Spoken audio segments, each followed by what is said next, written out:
coming in. Today you guys are going to hear from Chris Molloy, who is the CEO of Molloy Events, and he's going to share with you experiences, job opportunities, and just a bunch of different career-related things. All right? Thank you. Good morning, everyone. My name is Chris Molloy. I own Molloy Events. It's probably the best way of saying it. Owner, CEO is an official business title of Chief Executive Officer, which sometimes I am with the suit and tie. A lot of times I'm covered in paint, building something ridiculous either in my shop or a parking lot 10 minutes before an event starts. I think the goal today is to talk to you and I guess just share some experiences about event production. So there is some event planning involved, right? All the stuff that happens before the event. And we do some of that. I'm probably better at event execution. So how does the event actually happen? Where the chair's placed, where the camera's placed, who's bringing all of that stuff, how does it work? Does it actually work? Did you get what you were supposed to do there? And that's probably the thing that I'm best at, is actually executing, doing stuff. And so I want to talk a little bit about that, and I think I want to hear about your backgrounds, or at least what you're thinking about doing, what brought you to this classroom today, and kind of gear the conversation around that. Because there's a couple things that I was thinking about talking about. Event production, right? So I think maybe some of you are involved with some type of theater, lighting, video, something like that, so we can talk about that. I own a business. Nobody for the last 12 years has given me a paycheck. Every single week, month, year, I've got to go make sure that there's money coming in to pay for all the things I want, pay for all the people that work for me, pay for the building, pay for the equipment, all of that stuff. So that's a conversation that if some of you are thinking about as an option, owning a business. If some of you are technical, I was thinking of an exercise about troubleshooting, because that's kind of the entire job that we get paid to do. You'll see some of our pictures around, and we get paid to make things look pretty. And when you're giving a presentation, that all the screens and everything works and the microphones. But where we actually earn our money is when everything goes wrong. And in live events, it kind of does. You're not set up in a classroom where the TV is permanently plugged in and everything is tested by engineers. We run an events company. We're usually doing events that usually don't happen in events that usually don't host events, including this school. We've done a few political events. Bernie Sanders spoke a few times here. And for those big presidential events, it's a lot of stuff that comes in, and there's hundreds of members of the media that trample into the school, and you're asking the school to do something that it usually doesn't do. And so how do you do that for TV? Because if something goes wrong when you're running for president, the flag falls and the lights turn off, that's really not good for business, because the candidate's going to probably look like an idiot. Because how did you hire an AV company that couldn't keep the lights on, right? Like, that's probably not a good thing. So it's in our best interest to make sure everything works all the time. So there's some troubleshooting stuff that if any of you are thinking about being technicians, I think is some stuff to think about. And then the last part that we could talk about is, I think, just the alternative path to your future. And I don't know if any of this makes sense with you, but there's, in school, there's a lot of this.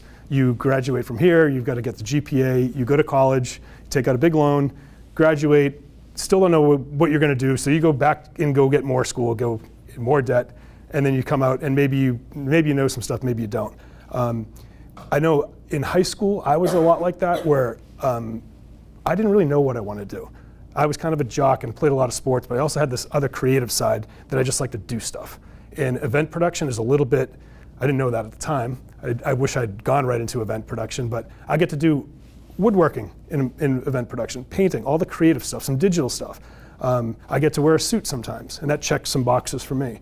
But I also went to work for Fidelity Investments early on, and after 5 years there, sitting in a cubicle, your typical nightmare, everything you see like in the movies, just, God, I can't imagine working there. I did that for 5 years, and left one day with chest pains, literally chest pains. Went to the hospital, and they're like, what is going on? They ran every single test they could. They were bringing in like nursing students and saying like, Chris, do you mind if we bring in the nursing students? Because we've never seen a 29-year-old have heart issues. And so like, oh my God, this is weird. And so eventually at some point they said, could this be stress? So that's not a real thing. What, stress to the point that my heart hurts? And like, yeah. And so we started talking about it, and it was, because I still wanted to cut wood and occasionally wear a suit. and go build things in the parking lot. And I was in a cubicle, and I hated it to the point where my heart hurt. And I left there and started my company. And like I said before, since that time, nobody's given me a paycheck. I've not had one guaranteed anything. And that would seem like a lot of stress, right? We've had millions of dollars worth of business, and had a lot of risk, had lots of employees come and go. And that stress is nothing compared to being forced to sit in a cubicle, for me. Everyone's different, right? Like if somebody might be a cubicle person here, and there's nothing wrong with that. But if the cubicle story sounds like a nightmare to you, I can say that I knew all that at 18 or 17, and I just didn't do it right. I kind of followed that path of like, all right, let's go to college, let's go work at the big investment firm, and it was really pretty terrible. So that's, I guess, the other part that we can just talk about is just if that speaks to you, that you see other people, your peers, your friends, your brothers, sisters going on a certain path, and you don't have that same connection, that's good, and I think that's why we're here, and that might be a point of conversation too. My younger brother, as an example, is a lieutenant in the Londonderry Police Department, and since we had birthday cakes, he was going to be a police officer. Every single birthday cake, every single year was police officer for him. Mine was like a combination of like G.I. Joe and whatever else it was next year. I didn't have that same drive or that single direction. I think I had the drive to do whatever was weird. So those are kind of the things that I was thinking about talking about. Let's see if I can do this still. Austin, Nicole, Riley, Connor, Kerry, Justin, Brandon, Katie, Ryan, right? All right. Why are you here? What makes you take this, not necessarily this, like what are you doing in the tech program? What are you focusing on? Theater set buildings. Okay, what about you? Cool. Also theater set buildings. Okay, Riley? I just randomly got assigned it here. Perfect. Do you do anything, well, you must be in the tech program. Yeah, Mr. Geezer. Okay, so you randomly got assigned to the tech program. We're both in the TV studio production program. Perfect. Okay, great. All right, so Carrie, what about you? Hospitality. Hospitality, all right. I'm in hospitality. Great. Brandon? Well, Awesome. metalwork. Awesome. The business. Business? Okay, Ryan? Set build. What, sorry? Set build. Set build. Awesome. So we've got experience, or I have experience at least, doing all of that except welding. Like that's like the next thing I kind of want to get into, but it's just too serious of a job. Like I don't know. I like to do a lot of kind of everything, and welding can be dangerous, but well, that's cool. So like then, yeah. I mean, I feel like there's a lot of connections here today, and hopefully at the end of the class, we'll be able to exchange some info. My company's located in Rochester. We do work all around. We just had a meeting with Spalding High in Rochester. They have a very similar program, very similar students interested in similar things, and we left there with 20 students that are interested in working for us part-time. And does anybody work part-time now, anywhere? Okay, what do you do? I run my own business, landscaping. Awesome. Snow cleanup starting to come, but then I'm going to be starting a new job at a ski resort this winter. Great. Well, it's Connor? Or I work at McDonald's. you guy? Yeah. Where do you work? I work at Hannaford. My first job too was bagging groceries. I am not employed. All right. I'm proud. Yeah, that wasn't. Yeah, you don't have to be employed. I was just curious. Ryan, you do anything now? So the one of the things that was of interest to me when we met with the Spalding students, like they worked at Hannaford. There was somebody that worked there. So did I in high school. In McDonald's, same type of thing. Like, what do you guys get paid there? What's your hourly rate? Get paid $12 an hour. Yeah. I get 13. Yeah. Well, you probably you're in your own business, then who knows? I guess that could be good or bad. Yeah.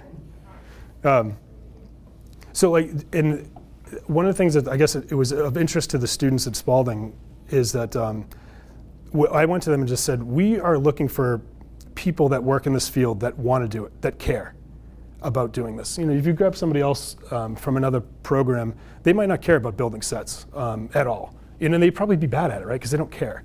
And I found like as an employer, finding people that actually care, like that is like, this is my name. Like I want to be proud that, yeah, I built that set. I took that video. I found that was kind of a challenge to find people that actually cared. And so that was why I reached out to Spalding High, and that's why I was excited when Mrs. Ouellette reached out about this, because that's exciting to me. It's like people that are of your age that care, that want to do this stuff, not because you have to, not because you're making so much money that you're stuck into it. Like, yeah, Chris, I'd love to keep doing this, but all right, I just got to pay the bills. Like, you don't have that. You don't have to do any of this stuff. So you choose to build sets or weld or do anything else. And so that's exciting. So I'm hoping that maybe by the end of the class, we can leave here with a conversation about if it lines up. We are looking for people that can do this stuff, and not only can do this stuff, but want to, and are going to want to do it with like pride, and understand that building a set isn't like a less than being a business person or being something else.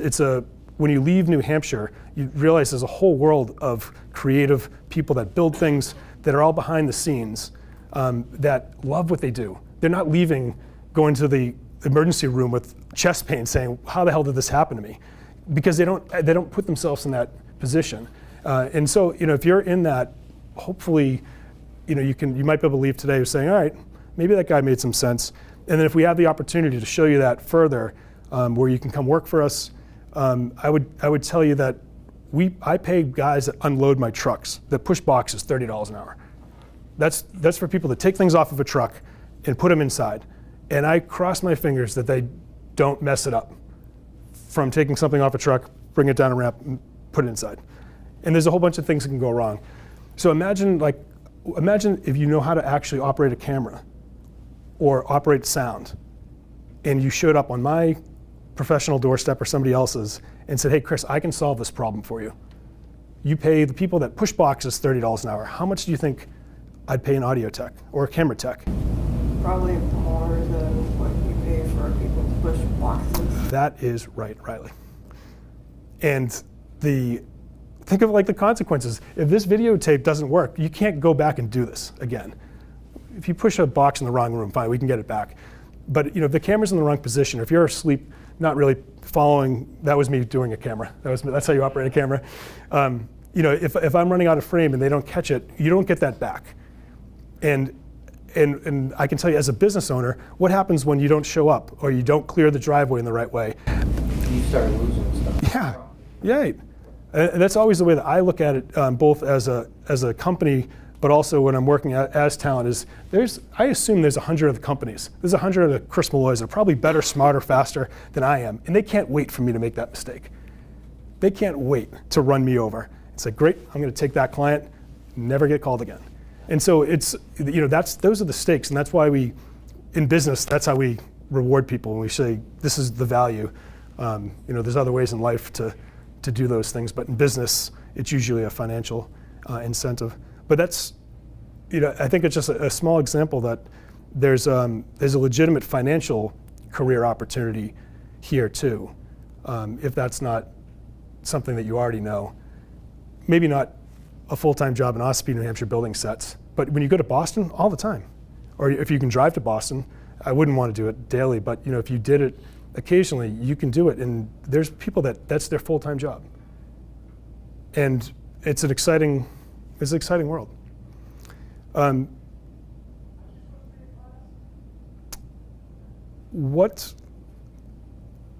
guess I'll open up to say, is there anything that we've talked about, or I've talked about so far, that is that you have a question about?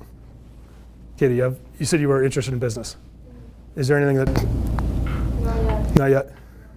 Okay. What about set building? Anything? No. What have you been able to build for sets in like theater productions? I'm part of the after-school theater program, set building. Mm-hmm. I've only done 2 shows with us so far, but we've made big towers that people can go inside of and things. Nice. And we've made boxes out of cardboard that you can stand on and jump on, and really platforms that you can tap dance on and stuff like that. I was stage director for our last production. So that's like the actual movement of in between sets. You got to get all that stuff on and off. That's fantastic. That's And I guess as an employer, going back to that, like those are things that I didn't have a chance to learn like in high school. And so last week we did an event. I was supposed to speak here. I think it was last week. We had a corporate event that came in for coincidentally enough, Fidelity Investments, my old employer, the one that had me leave the building with chest pains. But we got to go back and I got to charge them a fair price, but a nice amount of money. That was nice to be able to turn the tables on that and say, all right, now you were my employer, but now I get to be a vendor, and it's a better relationship because I get to do what I really enjoy now and what I really am good at. And Fidelity was a good company to work for, other than the whole cubicle life. That was that would have been true no matter what company. But the second event we did the day after that was the President of the United States was in Boston, and we do a lot of that political work. I mentioned some of the speeches here, and that is a very transferable skill. What you just said, it's there's not set changes while the President's speaking, but the ability for things on a stage to move in a very specific manner, a very specific sequence, or not move. When the President of the United States walks into a building, you can't imagine the number of things that are happening at the same time. The entire continuity of the United States government is there. There's Secret Service, there's people that just do every little task for every little thing. And you don't get to walk 1 inch further than you're supposed to walk. And you still have to make sure everything's running, the cameras and the sound and all that. And so to be able to have like that skill set is huge. Because I would imagine in a live production, that you're going to feel that pressure, right? If there's an audience, if you don't put something in the right spot, that's not going to be a good day for you, right? Right. Ryan, what have you been able to work on here? Anything? Is this something that you're looking to explore? Yeah. What's your next step on that? Theater set building now. Yeah. So you've been able to build something so far? So far we've just designed. Is that a process that you like? Yeah. Are you interested in doing the carpentry part of it? Yeah. You are.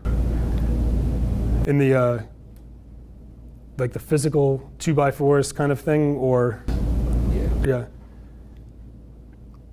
It's good. Nicole, what was you? I guess you did the stage managing, huh? Just Cole. Cole? Oh, I'm sorry. I thought you said it was Nicole. Why didn't somebody tell me this? I've been saying your name for 10 minutes. No, that's something. I'm sorry. Man, now it throws off my whole thing. Did I get everybody's name wrong? Were you doing the physical building of it, or like the final design? I did pretty much all of it. Okay. So I helped build, I helped paint, I make sure people know what they're doing sometimes, and direct people. Great. And where have you guys been able to work on with camera stuff? Right now, we're both in the TV studio production, which is we produce an episode of Night Watch every week, which is like our news. Okay. Yeah. And what roles? It changes every week, so that everybody in the class, because there's only 4 of us, we can all get a handle on how everything in the studio works. Sure. How long has that been going on? However long we've been in school. Yeah. Okay, so it was this year. Okay, so last year you weren't doing it. No. Okay. I was doing something different with Mr. Giesel last year. I was doing the movie making course.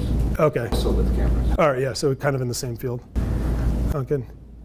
That's another, I would love to see that in action. Hopefully, maybe after today, that's something that we can revisit. I'd love to come back and see, what you all do here. And that's, again, it's one of those things like I found that having employees has been a real tough challenge, because it's that do I care enough about this factor, and it's a real thing, and I find that I don't know, I find all this inspiring, because I remember being, I hate saying that stuff, your age, but like I worked for the local television studio.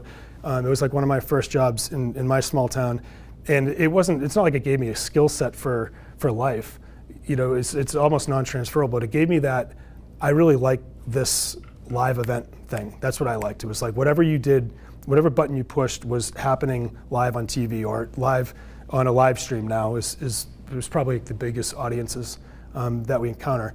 But like that's the live production part for me anyways, that risk of, is the set built, or is it out there and on time? That's like that edge where if you don't get it right, it is going to be noticeable by everyone immediately, and probably with some consequences, right?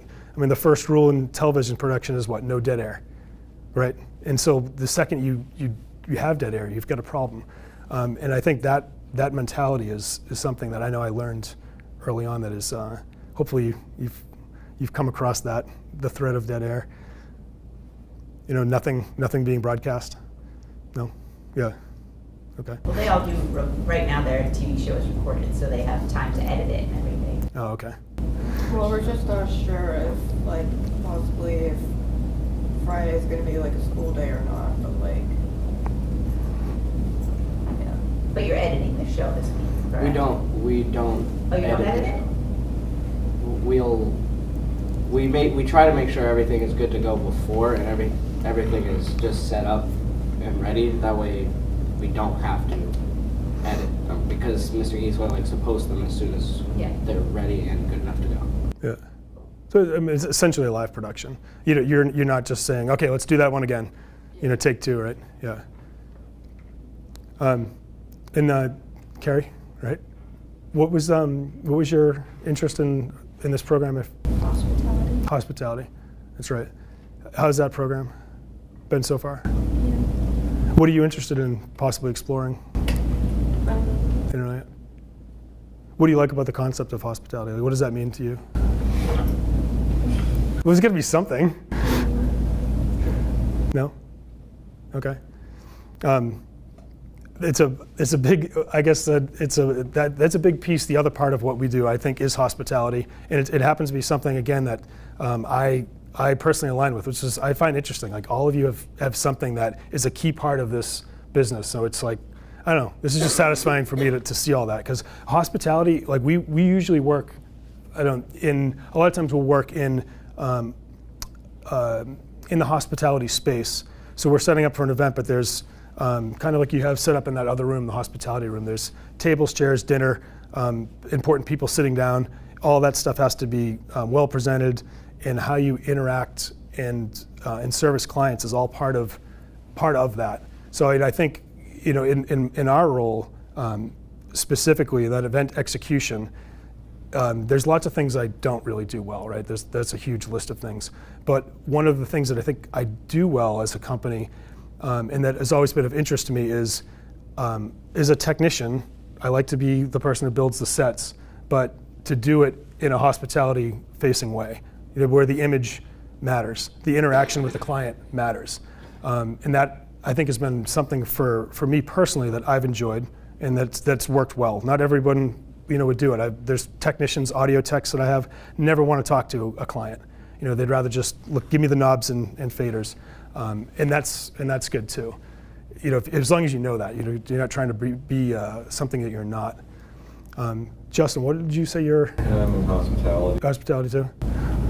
Do you have any other, like, what was of interest about the hospitality industry? I like the retail aspect, like helping people out, like if you're going to work in like a retail store, Sure. like showing people like products, Yeah. if they need help with something. I always like that aspect of it. Any specific industry that you're, like, with food specifically, or? Well, yeah, that we say. I'm sorry? I forgot what you were asking. I was just asking, you mentioned the customer service part of it, which I think is great. I was just curious, was there some specific industry that you like that customer service thing? Is it, you know, selling cars, or is it showing off a house, or? No, I'm not really specific to any industry. I just like the whole thing. You know. Okay. All right. Now, so Katie, how are you involved with what does the business program look like here? I've just done like marketing, accounting, personal finance classes that I've enjoyed. Is there is there a particular part of business that you're thinking about exploring? I haven't really decided yet on that, so. Okay. Are you? Do you think you align with an accounting, where you're counting every single one and zero and it all has to add up? Is that of interest to you? Yes, but like no at the same time, because I'm not someone who's like, I don't really like to sit down and just like stare at a screen all day and count numbers. Sure. So that's why I liked the marketing aspect, because it's also like deals with like the psychology of people and what attracts the eye. Sure. Yeah. There's also when you start to get into some of those numbers, I was the same way where, like I said, I kind of like to play around in all these different things, and sitting in front of a computer wouldn't be a good thing for me either for long term. And I ended up really liking, I went to school, ended up for business finance. And the difference between, I didn't know, when I was 18, I didn't know what that sounded like accounting to me. It was like, numbers. And I took algebra 3 times in high school, not 3 different algebra classes, algebra these 3 times. And so that was a surprise. But business finance, that was the, I need enough math to make a decision. I don't need to know if every little penny is accounted for. That's somebody else's job. But I need to know, this is how much potential revenue, how many sales we can get. This is what it's going to cost me. Do you want to do it, yes or no? And like that, I was like, okay, I can understand that kind of math. I don't need to get in the weeds of that, but I just need to know, is this going to make a good business decision? And then it's just kind of like a gut call, based on some numbers, but it's your call as the business owner, whoever's in charge of that, to make that decision. So I don't know. I just find this interesting that every single person in here has got some connection to what we do in the company. And so I don't know if you've met anyone else that is in this position, I guess. If this is of interest to explore further, or just to understand that there's you can have a background in one particular thing, and then expand on that. I have a question though. Yeah. What would you say like the best thing you look for in an employee would be?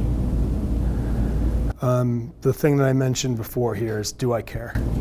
Or do you care? That though, one thing I look for, correct me if I'm wrong, I do think this is very important, but attention to detail when it comes to all this stuff, because I feel like that's where the caring aspect comes from. Yeah. I guess you're right. Do I care is kind of a big broad answer. You show me that you care, or it's you understand that by that attention to detail. And that's it's going to be, every little thing matters, and this is I think the crossover between, say, technician and hospitality.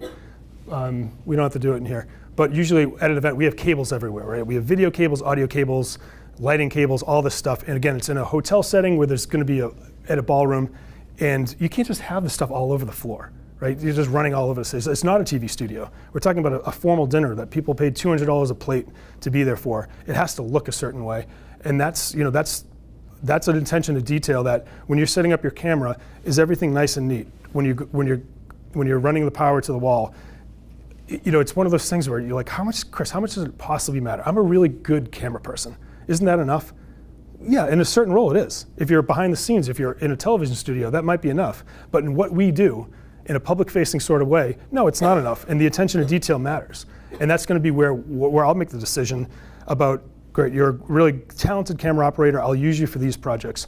But I need more than that. I need someone that, if the client walks up and says, hey, Brian or so-and-so, I need you to do this, that they're going to be able to speak to them. They're going to look presentable. So yeah, and I think that aspect, I'm sure you understand that, about doing. The way I look at this, you put yourself in the customer's shoes and say, would I want to pay for that? So I feel, Right. That's the answer. How much, how much effort it takes. Everyone does this already right now. Justin, this is kind of your point.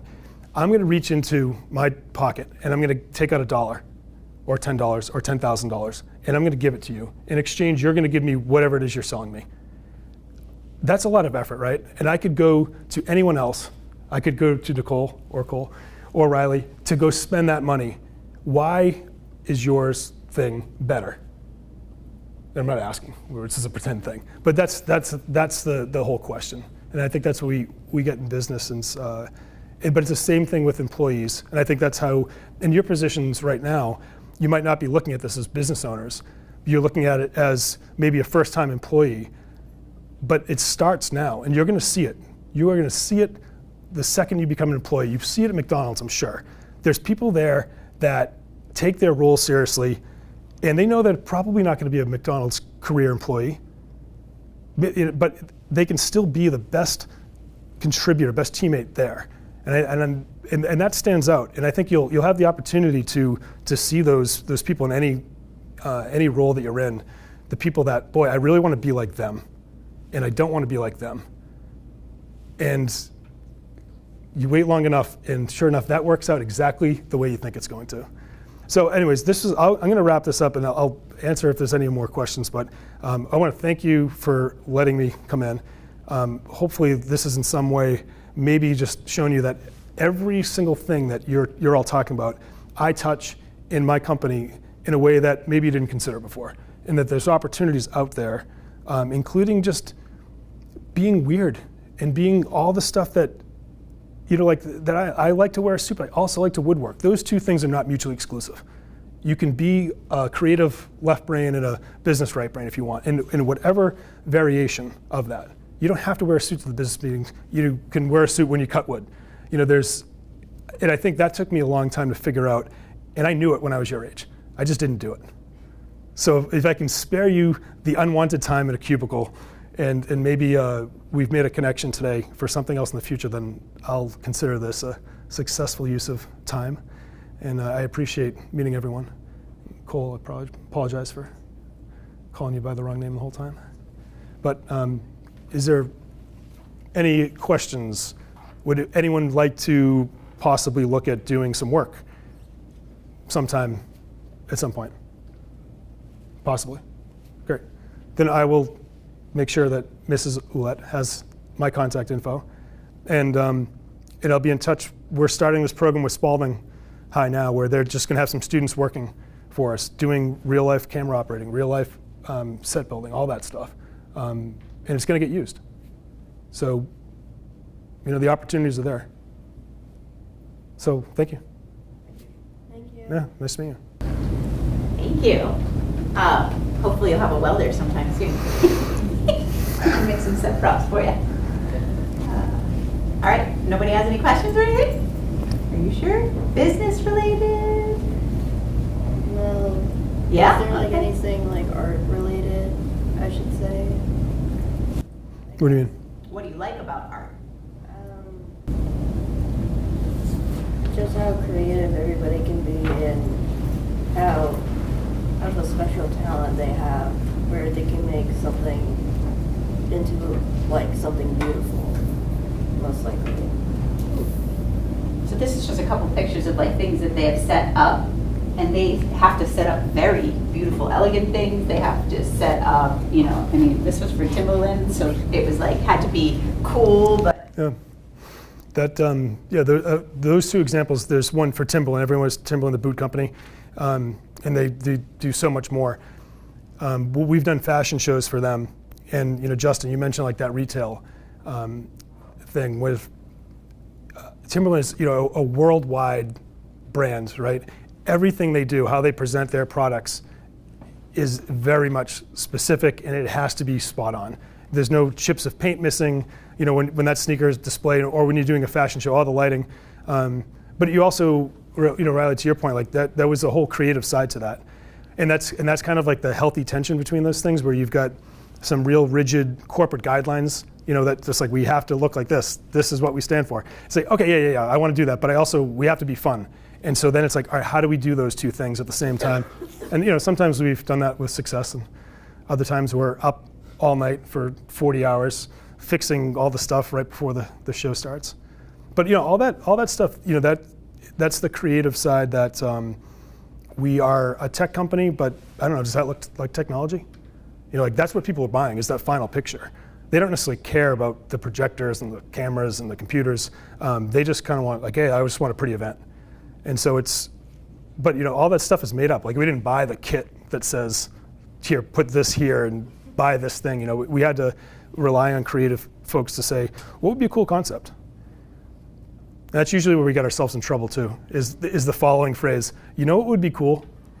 And then we start brainstorming, and then all of a sudden we've painted ourselves in this corner where we have a really great idea, but now it's like, oh, now we sold it to the client, now we got to build it. We got to figure out how to actually do this. And if I knew how to weld, then my universe would be even expanded. I know.